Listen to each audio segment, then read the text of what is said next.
All right. Hello, everybody. Thank you for joining us for the second session of Playtime Sessions. I'm Kevin Soltani from GIMA Group and my partner Jassim Osairan from GIMA Group as well.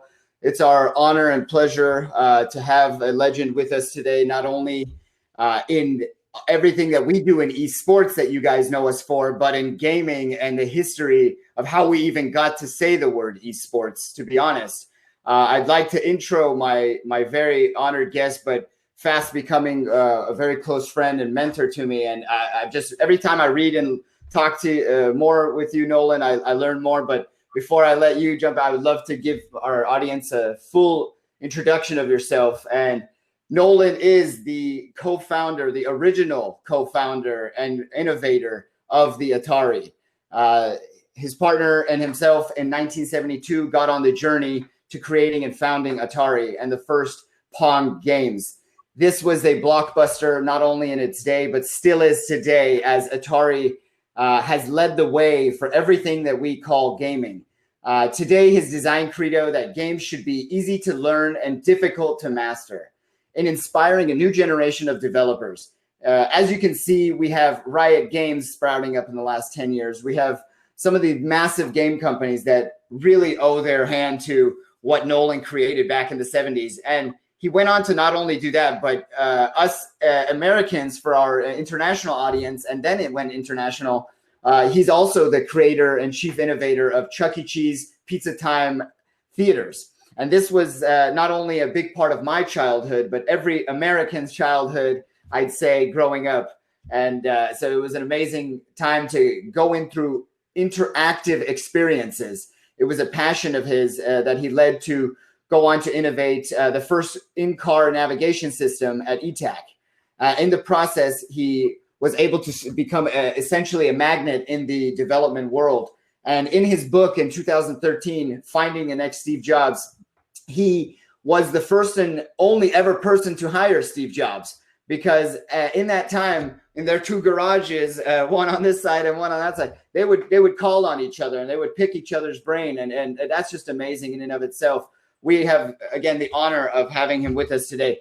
More recently, he's been involved in everything VR. A lot of things in his latest startup, Modal VR, which offers a wireless multiplayer VR entertainment systems for a turnkey commercial use. So as we're seeing the digital world go extremely more digital, we're also going to see these VR applications get more introduced in phases of these gaming companies. And last but not least, he was named one of the 50 people that changed America by Newsweek. And truly, he did change not only America, but international gaming forever by putting and giving us a chance to even be able to work in this environment. So that was a very long but very good introduction of our honored guest, Mr. Nolan Bushnell. Thank you so much for being with us. Great to be here. Good, it's good fun. You know, I keep wanting to correct little things. Like I actually started in 1970. Okay. That's when I got the first rocket ship flying on the screen. But we didn't found Atari until 1972. And that's very important, and that's a keynote. And I apologize that I got that wrong, but I will change that. And it's very important to know. It's important to know because a lot can happen in those 2 years, just like a lot happened in those first 2 years of Atari. So would love to hear what those first days looked like and what they meant. Like you said, it started in 70, but we got Atari in 72. So take us through the journey of your mind of what it looked like in those first days of Atari or before. So, Nolan, it was the first commercial video game ever launched, the rocket ship, right? So that was what kind of led up to the Atari. And I'd love to hear how, you got those creative juices flowing and, that was the start of it, I'd say. What I was actually trying to do, I played a video game on a PDP-1 in 1967.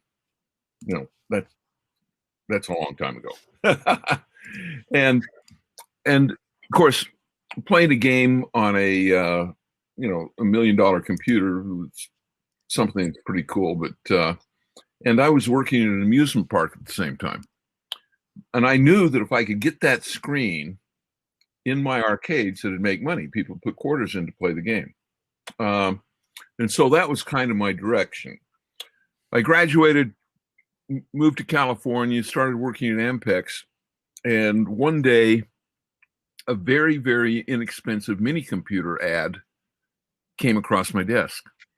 And I thought, aha, maybe I can make this cheap computer, relatively cheap, it was $5,000. But I thought maybe I can do enough timeshare that I could get 4 quarter slots, 4 screens using this computer. You know, talk about having my head up my something. And anyway, I started the design of the interface to interface the computer to the TV screen, and I kept running out of cycle time. And this was just on paper. I hadn't bought the computer, I'd just gotten the manuals and was doing it. And I kept running out of time. And so I went from 4 monitors to 3, then 3 to 2, then 1. And I thought, boy, I don't think the economics on this is going to work. But each time, in order to free up computer time, I mean, you got to understand, video wants information at 3.58 megahertz. And that computer that I was working on had a cycle time of 800 kilohertz. So computers were so slow in those days. I mean, geez. And anyway, I kept making these little circuits that would take part of the video image, and so just for the hard calculations, leave it to the computer.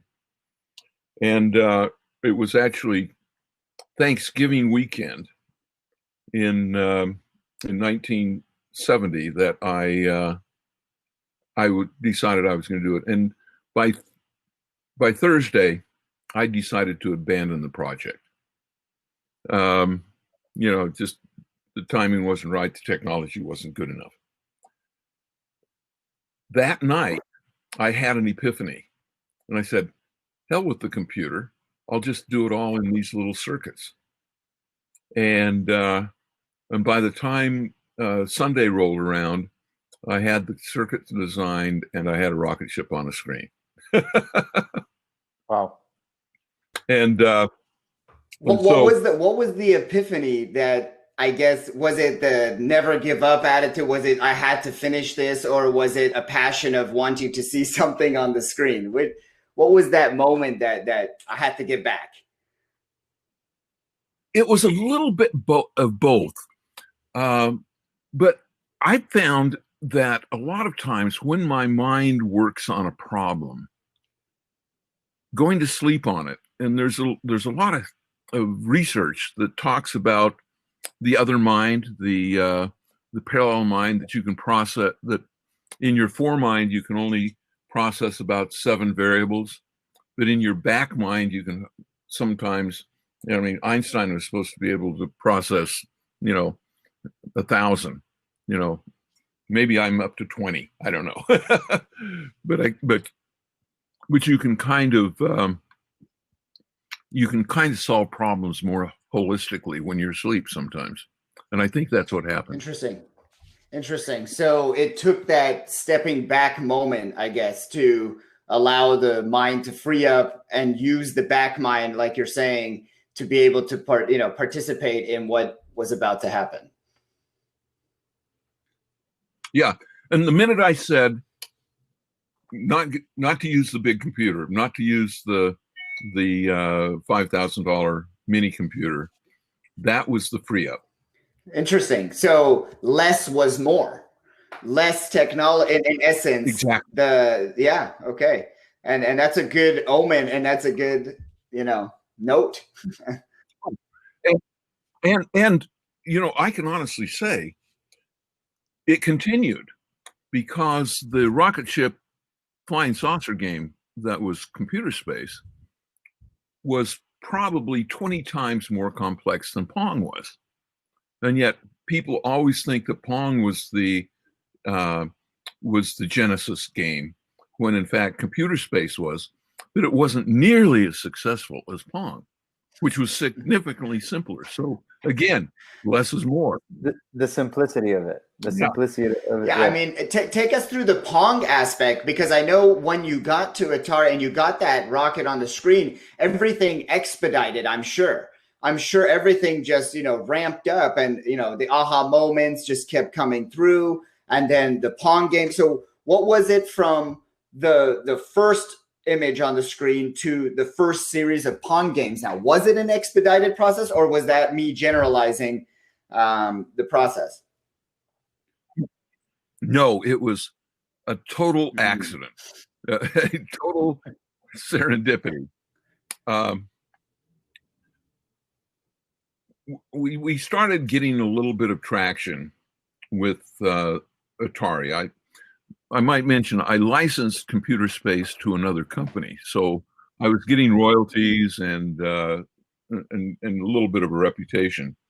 But what happened was that I finally, Ted and I finally got enough money together that we could hire our first engineer, and because we had more contract work. And Atari started out, we thought we were just going to be a contract house where we design games for others, because we had no money, no factory. It was one of those things where we said, okay, we're contract engineers, we're hired guns, and then we were successful with that, got more work than we could handle, and we hired Al Alcorn. And just at that time, I heard that there was another video game company, and I said, "Wow!" I had no idea that we had competition. So supposedly there was a demo at the Hyatt House up in Burlingame, and I drove up and I went in. And it was Magnavox with their Odyssey game, and I went in and I looked at it and I said, "Oh, what a piece of shit!" But then I looked a little closer, and people were kind of having fun with it, and I said, "Boy, if it was fuzzy, it was really blocky, it had no sound, it had no score, it had these stupid overlays, and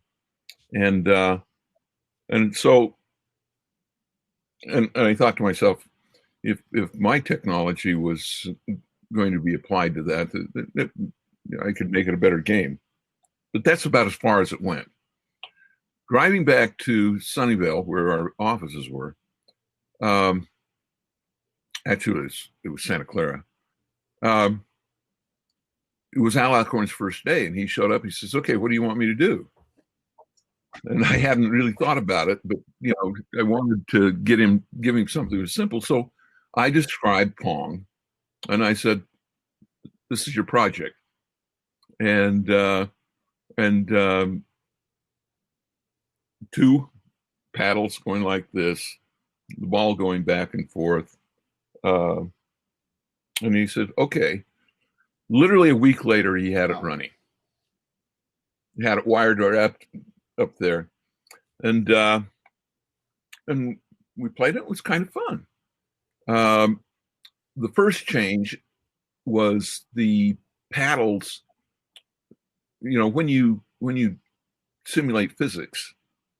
Is this too much detail? No, not at all. No, I think the perfect. audience needs to hear exactly this process of what were the paddles? Where did we get these things from? What happened? What went wrong with the paddle? They operated like actual physics. Angle incidence equals angle reflection. What that did is it said it was only a defensive game. There was no way to direct the ball. It would always, angle incidence, angle reflection.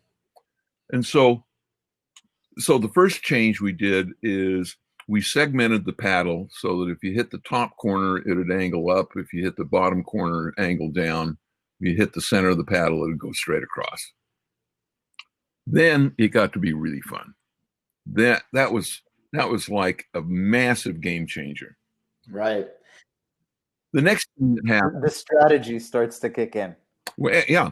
Well, then we realized that after a while we got too good at it, and the volleys were lasting too long. So we decided to count the volleys and then speed the ball up as the volleys increased. That kind of fixed that a little bit, but you could still get really good at it. So we decided on the last coup de grace, because we wanted to, you know, if you can shorten the game time but yet keep it fun, you earn more quarters, you know, because you're not using as much time. And so then if the volleys got very high, the paddle dropped in half. And that was kind of like secret sauce. Then we wanted to add sound and score. Al had those things up and going, and we had a game. And so I took it to Chicago, thinking that I could license it to Bally Manufacturing, who was one of our contractors. And they didn't want it, because in those days there had not been a single game, a coin-op game that was successful, that was a 2-player only, that didn't have a 1-player mode. So it's the old story where, you know, sometimes too much knowledge of a marketplace is not a good thing. And so when they didn't turn it down right away. They said, "Let me think about it." And concurrently, they Ted and Al put one on location at a place called Andy Cap's Tavern. You know, there's actually a plaque on the door of that place. It's still there, and I think it's called Rooster Tea Feathers, I think now. But now don't go all running there, getting that hashtag moment, because it's right there in still right there in Sunnyvale, not Sunnyvale. It's in Sunnyvale, the city. And Yeah. really quick, that's where the company was born, right? Kevin, That's What? where Say the again? company was born, the city of Sunnyvale. That's where your location was. No, Santa Santa Clara. Clara is Santa- where you Santa guys Clara. were. And so they drove up to Sunnyvale Yeah, it to was on sell these, to Boulevard. place the first unit. Got Correct. Well, I heard that the machine earned so much money that the coin slot, the coin box, completely filled and wouldn't take any more quarters. And in those days, if a game made $10 a day, it was a hit. If it did $20 a day, it was remarkable. We were making $40 a day. wow. In fact, when you do the math, you can hardly figure out how it can take that many quarters. But so they had to take it out, refill it, take it out, refill. I'm sure a few times a day, right? Kind of like when you hit the jackpot of the slot machine. Boom, boom, boom. yeah. So by the time I got back to California, I didn't want to license it. I said, this thing makes so much money that and the bill of materials on the machine, just to put a little color, was $320. Consider, just for audience to know, is that considered a lot back then, or would it be considered, no, you were able to put this together very conveniently?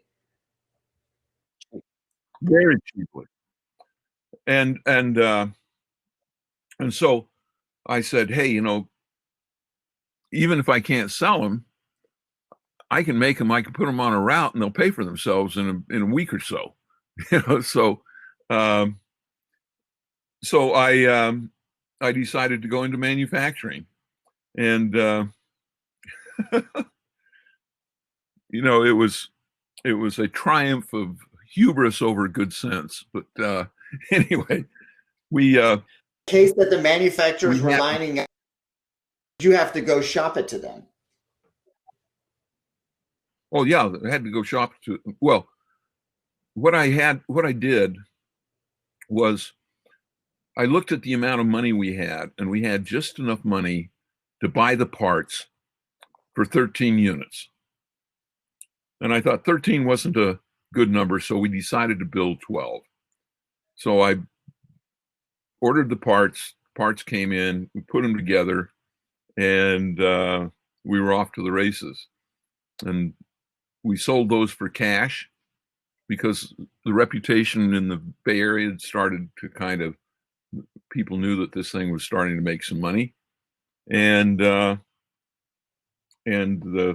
next batch we did was, I think, 38. And the next batch we did was like 80 and just ramped it up. And we were off to the races. Atari was born. And so after you did, 12 to 30 to 80 and 200 and on, when did the beast become too big to, because now you have a problem of so much demand. That's a good problem to have. And now you have the whole Bay Area talking. In the Bay Area back then, just like as it now, there's a lot of tech guys. There was a lot of Silicon Valley guys just moving in slowly. You had the tech innovators coming, the big banks. When was it that attention started coming in the commercial market where it may have gotten not out of control? How many more can we just make and privately sell, as opposed to these guys are now knocking on the door every other day?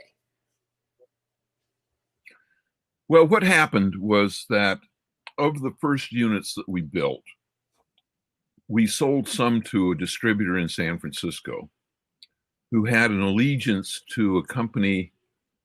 When I say an allegiance, I mean they were a distributor for a company in Florida called Allied Leisure. And so he shipped one to Allied Leisure, and they were the first to knock it off, and just copy it. Because, we had applied for patents, but patents in those days, they took like 4 years, which was like ancient history for a business that moved as fast as the video game business did. So we got knocked off. It's been calculated, I think Atari, in that first instance, we built somewhere around 60,000 Pong machines. The total market was about almost 200,000, 150 to 200,000 units. So everybody else, all the knockoffs, actually did more than we did. And how and time were the knockoffs, like, because I can imagine very quickly they started coming out of the gate. Was it in that first couple of years, or did it take? Oh yeah. I'd say that our first knockoff showed up in the market probably June of '73, June or July. So very quickly. Very quickly. I mean, that's a tribute, to you guys had something good, obviously, and wanted to. I mean, you sent it out thinking, you were going to get a manufacturer or an investor out of it, right? No, that was the original plan.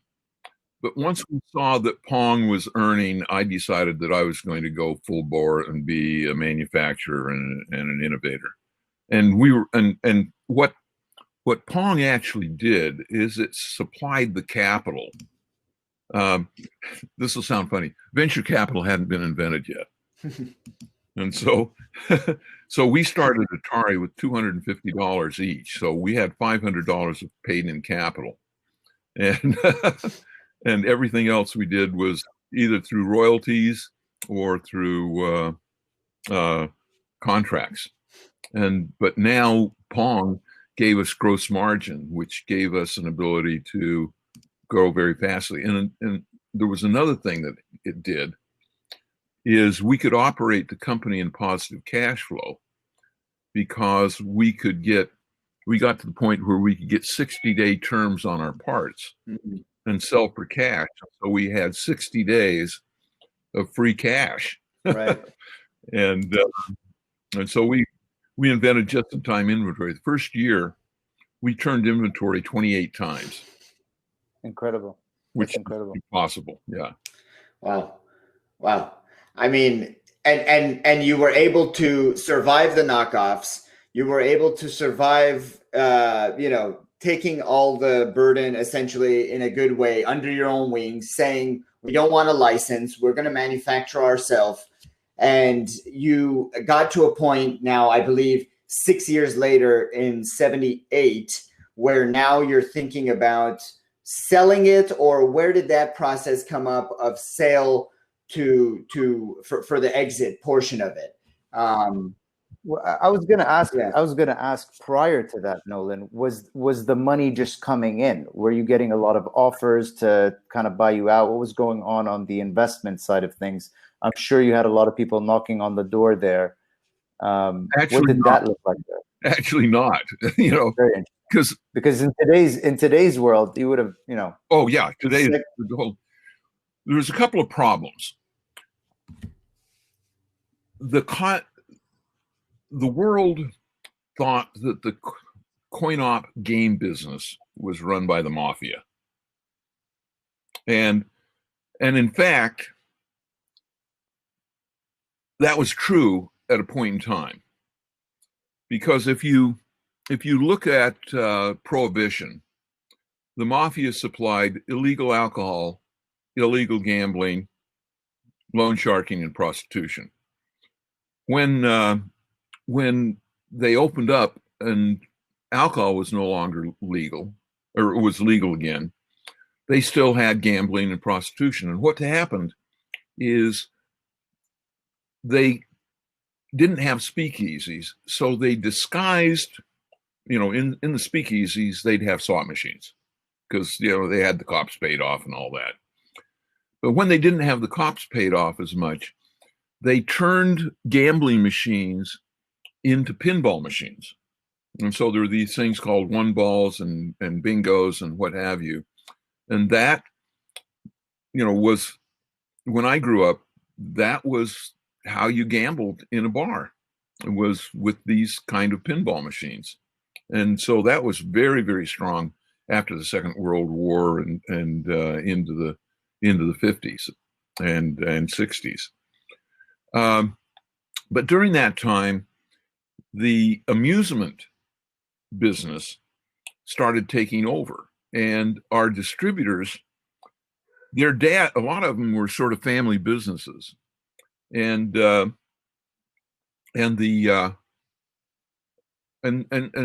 some of them had been mafia, but their sons tended not to be. So, for example, my Minneapolis distributor was the nicest guy around, but his dad had the nickname Bullets. And then later on, I was asked to be on the board of Bally, and they had casinos in Atlantic City and Nevada, and so they had a whole bunch of they do a thorough background thing. I passed, but then they gave me a list of do not contacts. People who were known mafioso that I couldn't have lunch with, I couldn't take telephone calls with, I couldn't associate. And I thought, not a big deal. And I looked at it. I knew about a third of the guys that were on there. Well, I mean, like you said, the coin operated system came in at the time and it got popular when the gambling, old Western, prohibition came in. And then it became more normalized when Vegas, like you said, through the mafia, normalized it, essentially. That's where the turning point was for the masses to come and just, whatever, ching, ching. And it was, of course, it was still gambling, but it was gamified. And what you're saying is you went one step even further in the gamification process, removed essentially the gambling, in the terms of gambling, and it became a game. And it became a coin-operated, physical, interactive game. Was That's there, correct. Nolan, some kind of stigma that you had to, play it smart, obviously, so that you're not, associated with, I'd say, the mafia and that kind of? I'm sure there was a stigma that you'd have to play it right in a sense. Absolutely, and I got a little bit deep into the mafia thing, but that was one of the reasons why people were hesitant to invest. The second reason is they thought it was a fad. They couldn't believe that. A lot of times people think that that wheat and cars and things like that are tangible, but games, is that a business? And But so wasn't it growing so fast? Like, couldn't they, that trajectory, wasn't that, yeah, it's unbelievable that they couldn't see the growth as a huge turning point. I think that it was more that A one-time game. We thought of the coin-operated game business in terms of anything other than this machine that was in the corner of a seedy bar, and that was it. And again, the VC community really wasn't alive yet, so we were growing so fast. We were constantly outrunning our cash, and that was exacerbated when you got into the consumer market, because the consumer market didn't pay cash. So you were very much limited by how much inventory you could throw in and wait for the 60 to 90 days to get payment. And so that, and the VCS was the thing that required me to get capital from somewhere else. And I was planning to take Atari public, but the market, was just kind of did a spasm, and sometimes the IPO market window is open and sometimes it's closed, and it was closed. And so I wasn't planning to sell the company. I just wanted to get a corporate investor. Right. And then, I was actually kind of tired. I've often thought that I wouldn't have sold Atari if I'd have just taken a vacation. I'm sure that demand, it's tough. I just like, because it was sold in 1981, 1980, 81, you finalized it, and that's 11 years straight. If we're starting from the 70 number of catch up. Actually, that's not quite right. I actually sold the company in 76, and but I stayed on as chairman until 78. But I was fully involved. I totally focused on Chuck E. Cheese from 78 on, and I started Chuck E. Cheese inside Atari. But after I sold to Warner, they didn't want to be in the pizza business. They thought that was silly. And they didn't realize that I was creating my own market. Right. I was selling games for $1,500 to $2,000 that in their lifetime do $30,000 to $50,000 in coin drop. And so it didn't take rocket science to say I'm on the wrong side of this equation. No, and that was amazing transition, because you were able to take the coin operated idea and turn it from a taboo gambling market into a gaming, gamified fun for a child that literally would have looked really weird at a gambling machine 10 years prior. Then you were able to innovate that one more and get now the parent to come into a pizza place, buy the child a pizza, and give a sack of quarters or tokens that was transferred. And here we go as blockchain heads, all three of us, saying this might have been the first tokenized system, literally tokenized, because you tokenized fiat money. You took it into a fake currency that you guys created. And then you had kids running around amok, praying that they would find more of these coins that other kids dropped. And not only did you now innovate the game, and I think that there was a triple innovation. You took it out of gambling, you made it gamified, and then you gave it into the hands of the interactive experience. Was that your idea of the interactive experience? Because I see you now with VR. That's an interactive experience. Was that always your passion? Because Pong, you needed to move something. You did interactive, even though it was digital. And then you went to Pizza Time. And then, so everything I've seen that you've done is digital, but of course it's physical interactive, which is not only good for the mind, but it's also good for the body and soul. So that's how I kind of see your Exactly. you know, roadmap of work. No question. You know, you should see what I'm working on right now.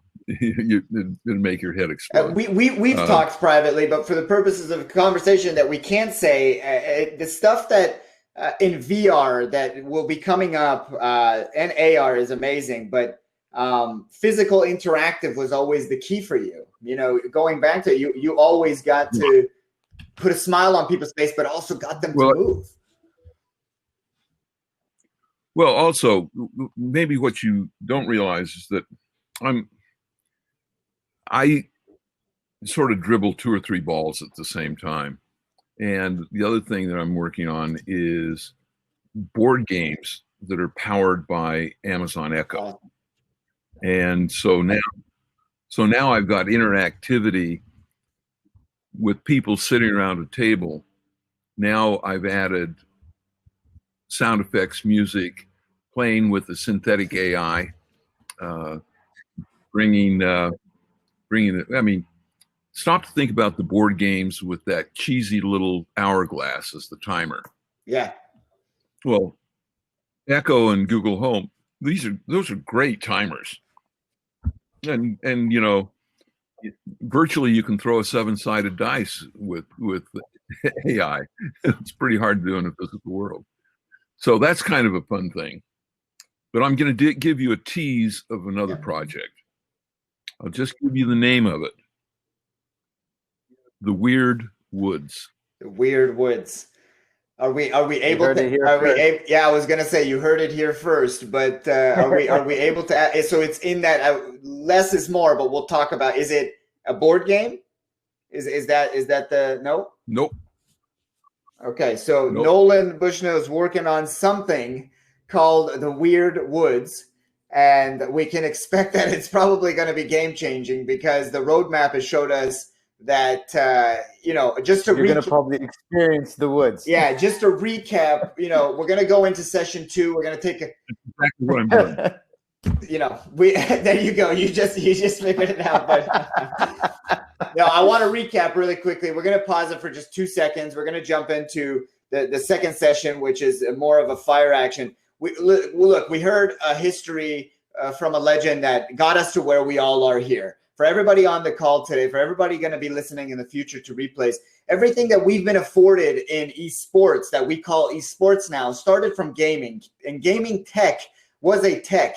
And we heard that it took less tech to build the tech that he first innovated on. So that was point number 1 that I got out of it. Number 2 was sometimes you just need to take a break. Sometimes you just need to walk away from the project and to come back, and that aha moment is waiting for you.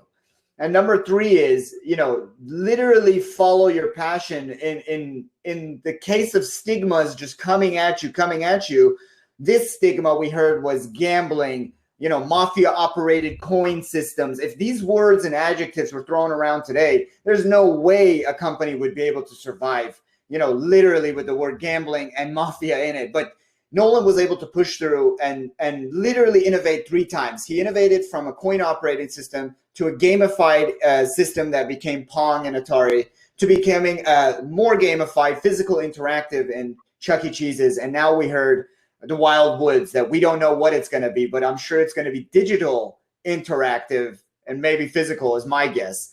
And anything you want to add to that? Weird Woods. Weird Woods. Not Wild Woods. Weird Woods. I apologize. Which makes it even more exciting, to be honest. The Weird Woods.